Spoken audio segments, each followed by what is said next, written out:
What if I told you the cure for brain rot isn't just a digital detox, but a stack of books? This April, I read 9 amazing books that helped me dive into some transformative reads that did not just entertain me, but helped sharpen my critical thinking skills. You will not believe the unexpected connections that I've made and how you can do the exact same. If you're new here, hi, my name is Jaylene, and I love to read books by BIPOC authors, and I am on a mission to unrot my brain by reading books. If my content is exactly what you're looking for, then please consider subscribing. Starting with The Subtle Art of Not Giving a Fuck by Mark Manson. This is a book that positioned itself as an anti-self-help book while still operating firmly within the self-help genre. And that exact contradiction is this book's biggest strength and biggest limitation. This book's central idea is that life is all about what you truly want to give a fuck about, and that you should be more selective about your emotional investment, which is generally useful, especially in the culture that we live in, where toxic positivity is constantly pushed into our face and unrealistic expectations. However, when you sit down with this book long enough, you start to notice that many of these ideas are reframed and refurbished older philosophical concepts, specifically from Stoicism, but it's presented in a way that is definitely much more conversational. And at times, a lot of what the author was saying in this book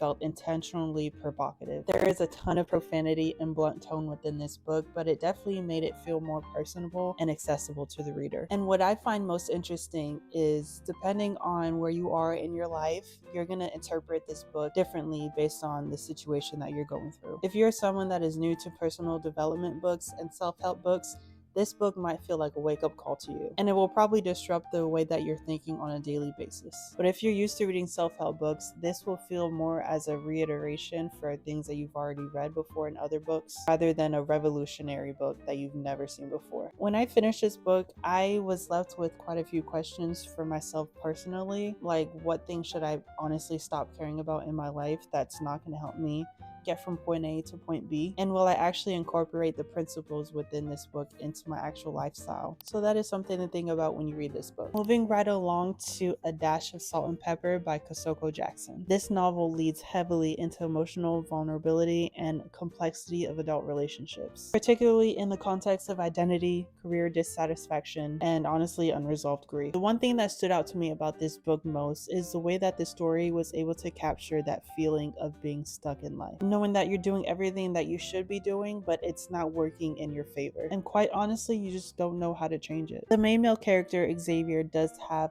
quite a dramatic transformation within this book, but this story feels more than just a transformation for him. It's more about Xavier's self-awareness and the way that he's able to grow in his new adult life after changing his career and coming back home to his hometown to live there. Jackson's writing excelled in storytelling, and this book had me cracking up. The romantic element of this book, although it is very much present, it is not the sole focus of the storyline, which might be quite a surprise for the traditional romance reader.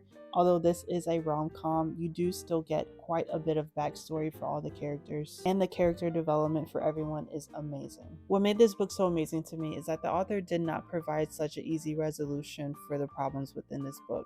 Obviously, we know issues are never linear, and they should never be easy to fix. But the camaraderie within this book and the people within this community made this such a well-deserved, great book to read. If you're looking for something so funny, queer representation, and honestly just a really good time, make sure to pick up this book. Moving right along to Maame by Jessica George, and this book has my heart in a chokehold right now. This novel explores the expectation of being the responsible one in your family, along with the cultural expectations of being the caregiver for a dying parent. Maddie is the main character in this book, and she is exploring the early ages of her adulthood life, on top of being the caregiver of her dying father, who is suffering with Parkinson's disease. And anyone that knows someone, a loved one, a friend, dealing with such a disease as this knows it is not a pretty sight to see, and it is one of the most brutal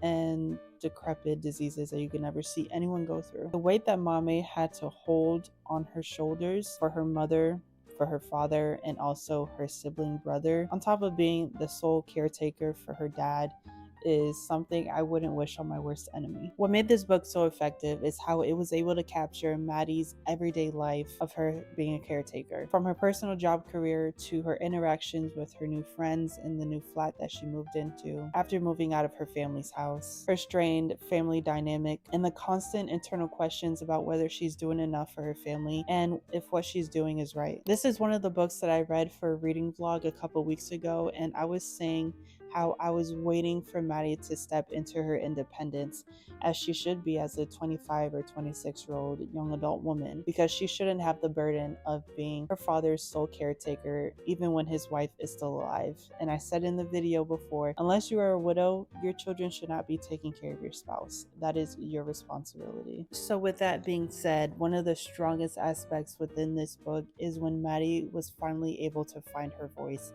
especially when she has previously prioritized other people before herself. This is the kind of book that you don't expect to have crazy dramatic twists and turns within, but as you read along in the story, you begin to have a buildup of anxiety and anticipation for where the storyline is going to go, what's going to happen to Maddie's father, and how is the family going to move on from this dramatic sad story. Pivoting right into The Girls in the Garden by Lisa Jewell. When I picked up this book to read, I had already known that the previous books that I read were very heavy hitters. They definitely pulled on my heartstrings, so I wanted to take a shift into what I was reading to change the atmosphere, and this is a psychological thriller. This novel thrives on the ability to have a sense of unease within the book, within a seemingly normal atmosphere and setting. Hence the name of the book. They're using a communal garden within this little town called Virginia Park, and that is the backdrop of this entire story. The way that this book was framed, Lisa Jewell was able to have different dynamic characters within this story, and you were able to interpret the different storylines from each of the families within this communal garden. And honestly, as you continue to read this book, you're going to have your own opinions about each individual person and each family within this book. And because there is such a huge drive to build the characters within this book for each family, the pacing of the book from beginning to about middle and probably the latter half did feel a bit slow, but I understand because they had to build the angst for each character and the feeling of unease for the entire plot line, so I get it. The mystery itself within this book is not about the shock or the wow factor, because Lisa Jewell did tell you what happened to one of the characters in the synopsis of this book, so it's not the matter of wow, this happened to this girl. It's more of like, why did this happen to this girl and who done it? So if you're looking for a fast-paced thriller, this might not be right up your alley. It's more of like a medium pace. Some people may feel that it may be underwhelming just because of the context of the book, but once you figure out what happened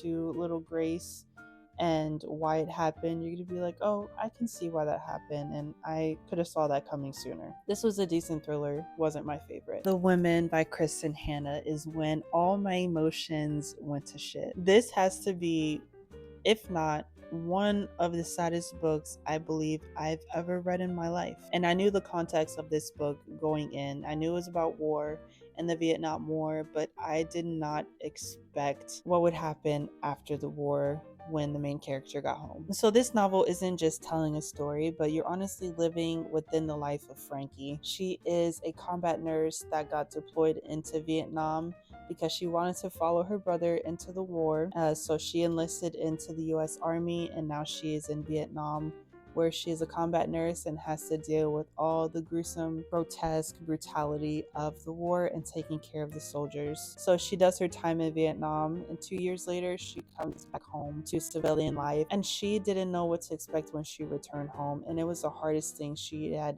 ever had to endure. Kristen Hanna's writing really does immerse you into the character's life, the protagonist's life in this book. The way she is so descriptive and detailed about each scene within this book, pre-war and post-war, it really does make you feel like you're a fly in the wall watching Frankie's life go on day by day. This novel explores the themes of sacrifice, resilience, and the long-lasting effect of going to war, but not only for the people who are impacted by the war, but the ones who served in other capacities as well. What makes this book particularly powerful is how it's able to highlight the lack of recognition that women used to receive for the contribution in war. I say all that to say, when Frankie returned to civilian life here back in the US, she was not taken seriously for her PTSD that she sustained while in war. Her parents didn't take her seriously. The VA did not take her seriously, and they did not see her as a veteran war survivor. Although she wasn't quote unquote on the front line, and because she's a woman, they're accusing her of never being in the war. Her parents refused to accept the fact that their son wasn't able to do what Frankie did, and Frankie was able to come home safe and sound, but internally and mentally, she was dead too. So I say all that to say, this is not a passive reading experience. This will be a emotional roller coaster for every reader that picks up this book, whether you relate to it or not. Book number 6 is The Nickel Boys by Colson Whitehead. I believe back in January, I read The Reformatory by Jaylenepryorreads, and that book was heavily inspired by this book right here. So I did say that I wanted to read The Nickel Boys sometime this year, and I was able to find it in my library, and I snagged it right up. This book is based on the real life stories of a reformatory school that was once here in Florida back in the 80s, I believe. And this particular novel follows along the story of two boys within the system that was designed to fail them, and it does so on a level that is absolutely unsettling. Colson Whitehead's writing is stripped down, and it avoids any unnecessary embellishment, which actually forces the reader to understand what actually happened in this real story without any distractions. The way that this novel was structured, it definitely has perspective and character changes and shifts within this entire book, so you get different stories from different people within this entire encounter. And because of this, it really challenges the reader to put themselves in the shoes of the character that they're reading at the time and make them want to understand what that person was going through. Colson Whitehead did not shy away from discussing the violence that these boys had to deal with at this reformatory school. Although the violence was the same in the reformatory and in the Nickel Boys, they're told in a different perspective, but it was all the same. Violence is violence, and these boys had to deal with so much shit that they should have never been through, no matter how minimal or major the crime was. They were little boys. So fair warning, this is not a comfortable read. It was never meant to be a comfortable read, but it is a very important book for everyone to read. This book will probably stay with me just like the Reformatory has. Turning to Pineapple Street by Jenny Jackson, which is definitely a much lighter and fluffier read compared to the other books that I read earlier. This novel explores the wealth, the 1% of the 1% in Brooklyn, New York City, and the family dynamics that these wealthy people had to deal with on a daily basis. Is it relatable? No, but was this a palate cleansing book that I needed very much at the time? Yes. I think what was most interesting about this book is how it was avoiding turning these characters into caricatures, even when they were truly embodying the stereotypes based on their wealth. So instead, it presented them as flawed, sometimes frustrating individuals who are navigating their own insecurities and expectations. The writing was clean, it was subtly humorous. I found it funny in some places, but was it relatable to my life, or will I ever be able to relate to the elitist in this lifetime? Probably not. And based on the context of this book, the conflict in this story was relatively low stakes compared to the other crazy books that I've read for this month. This is definitely the type of book that you want to be a fly on the wall for. It's really meant for observing these characters and how they act and what they do and their mannerisms and just how the elitists of the New Yorkers would used to be stereotypically. And it's just a quiet commentary book, something simple to get through, something to cackle at, and move right along, which is exactly what I did. I then moved right along to Black Cake by Charmaine Wilkerson, and this brought all the heavy emotions and anxiety and angst back into my reads for the month. This story is all about family and identity and family secrets and things that are revealed after a parent's passing. This novel novel moves along different timelines and perspectives, all while gradually revealing these family secrets to these characters within. And this entire story was interconnected from the different narratives of these characters, if that makes sense. I will say, because of all the perspective changes and different point of views within this book, you have to pay attention to what is happening and the time jumps within this book. It can be quite confusing at the very beginning, but as you continue reading, all of it will make sense and you'll begin to piece together this crazy woven storyline into one. It all is interconnected at the end of the book, so it makes sense, but you have to stay strong and finish the book through to understand. I decided to listen to the audiobook of Hold You Down by Tracy Brown on a whim, and I'm glad I did, and I'm upset that I read it. But let me explain. So at its core, this book explores the reality of living in the streets, loyalty for people that you should not have loyalty for, survival, and the cost of putting all your chips in one basket for a lifestyle that is completely unstable, especially when you have a child. I'm glad that Tracy Brown did not glorify the whole ride or die culture within this book. She really encourages the reader to question whether this type of loyalty is strength or self-sabotage, especially for a woman that is expected to hold everything down in an extremely unstable environment. The pacing for this book was extremely fast. I listened to the audiobook on 2.5 times speed and I was flying through it. The storyline does develop quite quickly, so you have to pay attention at the beginning of the book, but it is juicy. We have the female main character that decides to get into the game. If you know, you know. And from there, it was all downhill. After I finished this book, I was able to understand the term the domino effect. If the female main character never got into the dope game, none of the events that transpired afterward would have happened. Granted, her son did grow up to become a man. He decided to make his own grown man decisions. But if his mother never put him in the predicament in the first place, I truly don't think he would have gotten into the trouble that he did when he was younger going into his adult life. I am going to go on the record and say I blame Lennox for everything that happened to every single character that happened in this book. To her son, to her sister, and to her sister's children. Everything that happened bad in this book was all Lennox's fault. That's all I gotta say. I was debating on talking about the one book that I did DNF for this month, and it is The God of Good Looks by Brianna McIver. This was a book based in Trinidad, and it was about a young girl who said that she didn't want to be a model, but she was pretty enough to be a model. So she decided to take on a job with someone within that industry because she got caught with another man that was married, and it looked bad in the public eye. So she decided to take on this other job kind of as like a sympathy job within the whole